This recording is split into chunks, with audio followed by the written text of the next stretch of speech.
Umpisahan na ho muna natin doon sa mga diskaya. Nako, etong si dating Senador Trillanes, may sinasabi po para doon ho sa mga diskaya.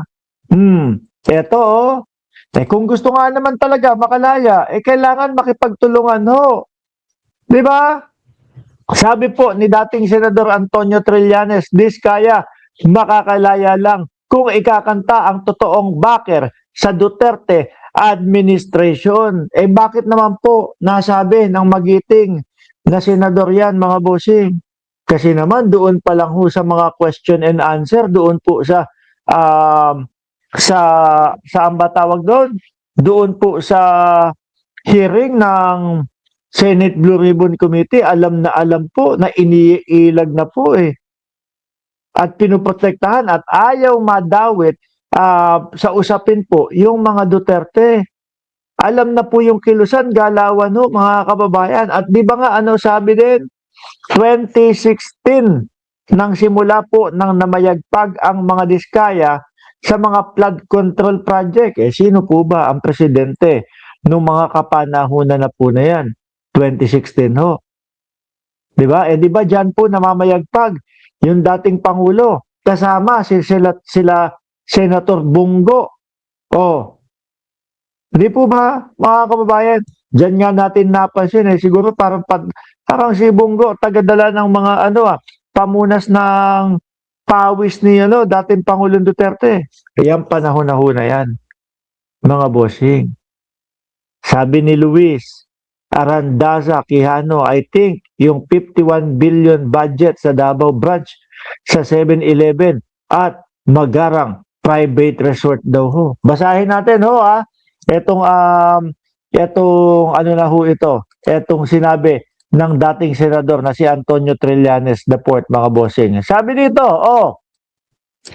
iginiit ni dating senador Antonio Trillanes IV, na ang tanging paraan lang para makalaya si Sara Diskaya ay kung ibubunyag umano nito ang tunay na backer niya noong panahon ng administrasyon ni dating Pangulong Duterte. Kung maalala niyo ho, mga bossing, merong isang topic na na-open si Rapi Tulfo. At ito po ang petsa ho nito, mga kababayan, kung di ako nagkakamali, 2019 po.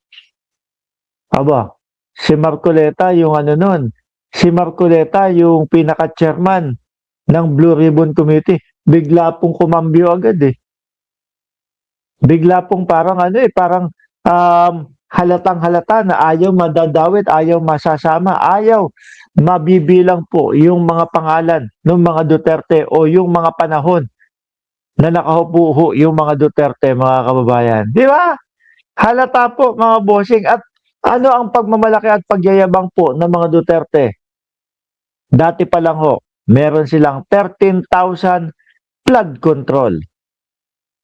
Kayo po ba maniniwala kayo na ang flood control po pagkatapos na nung presidente o pagkatapos na nung kanyang termino tapos na din po na gumana yung mga pinagawa niyang flood control? Hindi, di ba? Kasi pang matagalan ho yan, pang mahaba ang buhay ho yan, mga bossing Kung 20 taon, maikli ho yun. Siguro 30 taon, 40 taon, 50 taon bago i-repair. Di po ba? Pero nung panahon ni Pangulong Bongbong Marcos, sinubok po yung mga pinagyayabang, pinagmamamalaki nilang mga flood control. Saan? Bakit ganon? Walang gumana. Ano po ibig sabihin nun, mga bossing? Baka wala talagang flood control na mga pinagtatayo. At yung 13,000 na ipinagyayabang, baka pati ho yun, laway-laway lang. Di po ba?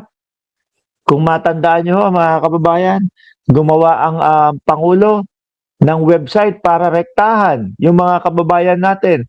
Doon magsasalita, doon magsasabi na kumbaga doon magsusumbong. Kung yung merong mga flood control, merong mga ghost project doon sa kanilang mga lugar. Di ba?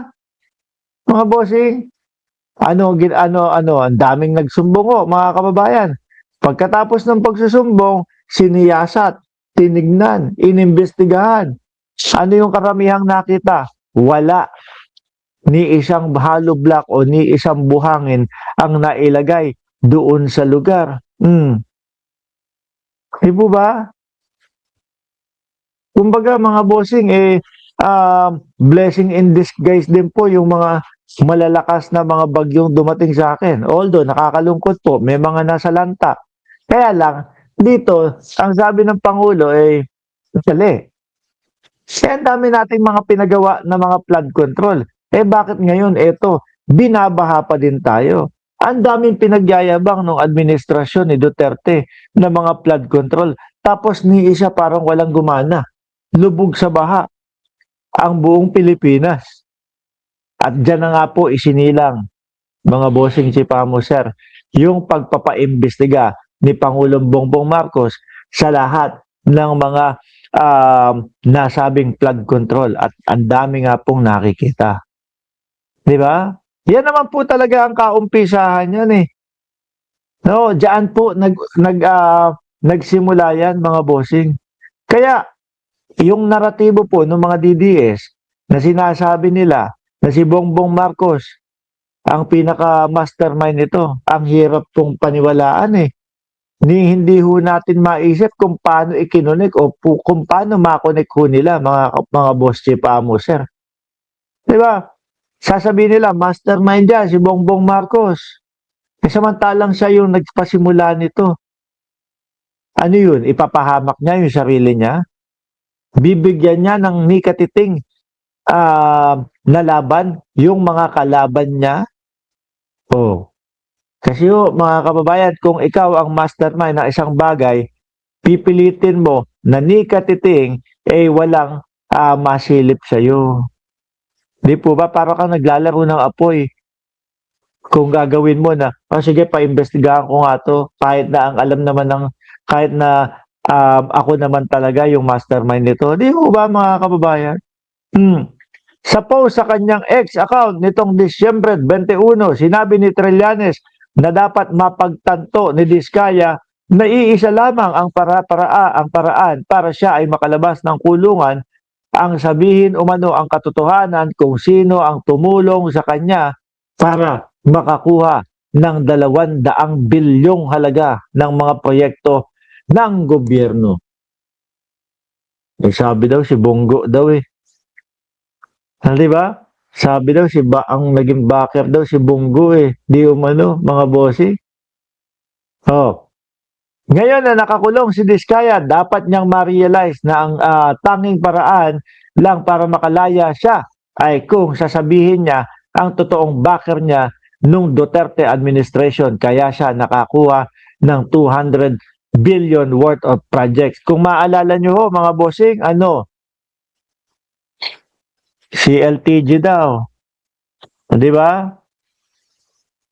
Yung mga CLTG, etc. Hindi daw, huwag kayo mag-alala ha, mga DDS, hindi daw. Ako naman, lagi ko sinasabi na lagi kong pinapaalala dito sa vlog ko na hindi kay Bongo yon.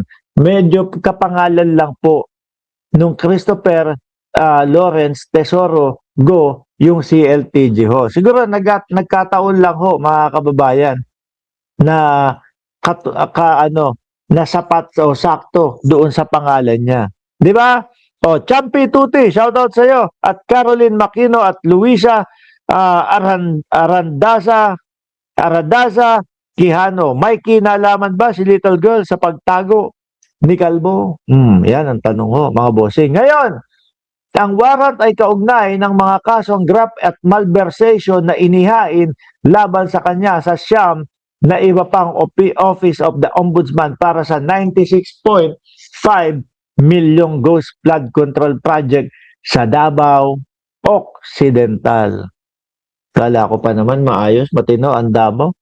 Meron pang nalalaman na safest city in Southeast Asia. Diyos ko po.